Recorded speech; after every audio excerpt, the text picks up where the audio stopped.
Assalamualaikum warahmatullahi wabarakatuh. Kami dari anggota kelompok 5 akan mempresentasikan mengenai revisi pesan-pesan bisnis.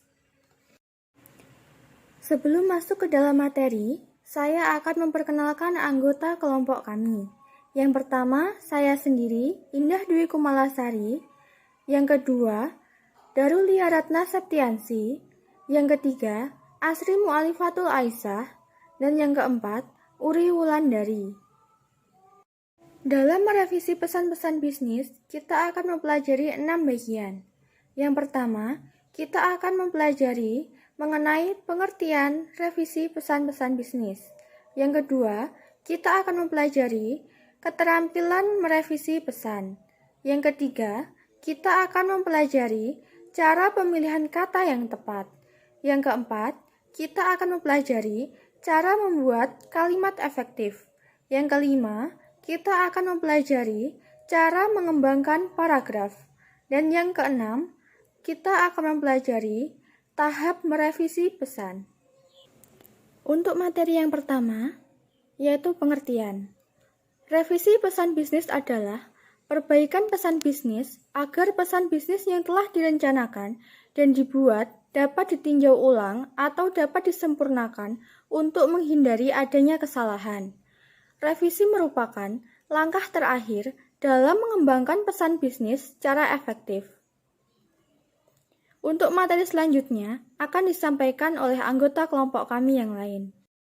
Keterampilan merevisi pesan bisnis. Pertama, pesan bisnis tertulis. A. Mengevaluasi isi pengorganisasian dan gaya penulis. Mengevaluasi isi pengorganisasian. Perhatikan pesan awal dan akhir apakah sudah relevan, menarik, dan mengundang reaksi pembaca. Gaya penulis. Perhatikan gaya penulis, gunakan kata atau frase yang menarik dan lakukan cek ulang. B. Mengedit mekanika atau teknis penulisan. Mencakup 1. Susunan kalimat yang digunakan sesuai kaidah bahasa. 2. Penggunaan kapitalitas secara tepat. 3. Penulisan tanda baca secara benar. 4. Perhatikan makna keutuhan suatu kalimat. 5. Perhatikan terjadinya pengulangan kata yang tidak tepat. C. Mengedit format dan layout. Format dan layout pesan harus 1. Menarik. 2. Ditata rapi.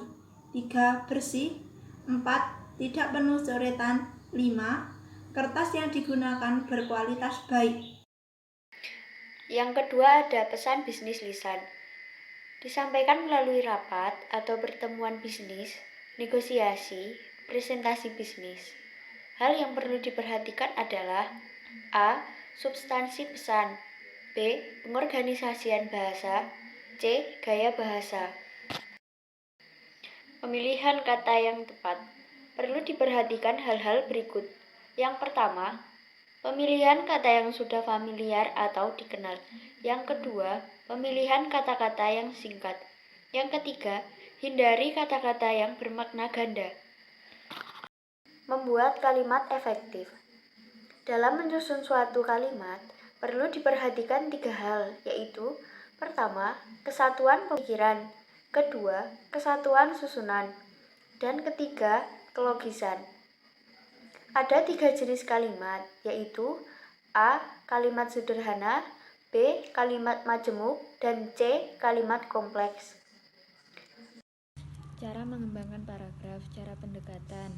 Yang pertama induktif, yaitu mengandung berbagai alasan terlebih dahulu, kemudian dibuat kesimpulan atau alasan kesimpulan. Yang kedua deduktif, yaitu mengandung kesimpulan terlebih dahulu, kemudian diikuti oleh berbagai alasan atau kesimpulan alasan. Cara lain mengembangkan paragraf, yang pertama yaitu ilustrasi, yang kedua perbandingan atau bisa disebut dengan persamaan atau perbedaan, yang ketiga pembahasan sebab akibat, yang keempat klasifikasi, dan yang terakhir pembahasan pemecahan masalah. Tahap merevisi pesan, yang pertama yaitu menyunting pesan, yang kedua menulis ulang pesan, yang ketiga memproduksi pesan, dan yang terakhir mencetak pesan. Demikian presentasi dari kelompok kami. Terima kasih atas perhatiannya. Jika ada salah kata, kami mohon maaf. Semoga presentasi hari ini dapat bermanfaat bagi kita semua. Wassalamualaikum warahmatullahi wabarakatuh.